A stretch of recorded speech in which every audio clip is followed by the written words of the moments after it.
Jet black tone ആണ്. Gorgeous ആയിട്ടുള്ള black colour. Alia cut yoke pattern ആണ്. യോക്കിൽ നല്ല ഹെവി ആയിട്ട് വരുന്ന സെറിയും ത്രെഡും കൊണ്ടുള്ള ഒരു എംബ്രോയിഡറി വർക്ക് വിത്ത് സ്ലീവ് ലൈൻസിൽ ഈ ഒരു വർക്ക് വരുന്നുണ്ട്. ഗോർജിയസ് ആയിട്ടുള്ള ദുപ്പട്ട.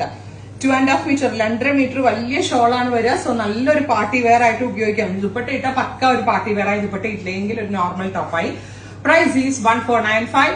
ഇവിടെ ഇൻ ഹൗസ് ആണ്. റെഡി ഫോർ ഡെസ്പാച്ച് ആണ്. ട്രൈ ചെയ്ത് ഗോർജിയസ് ആയിട്ടുള്ള ഒരു ഡീപ് മെറൂൺ ടോൺ ആണ്. ടോപ്പ് ആൻഡ് ദുപ്പട്ടയുടെ പ്രൈസ് വരുന്നത് 1495. ട്രൈ ചെയ്തു. നല്ല രസമുള്ള ഒരു ടീൽ ബ്ലൂ ടോൺ. ഇത്രയും ഷെയ്ഡുകളാണ് ഈ വെരി സ്പെഷ്യൽ സീരീസിൽ ആഡ് ഓൺ ചെയ്തേക്കുന്നത്. ട്രൈ ചെയ്ത് നോക്കുക. Thank you.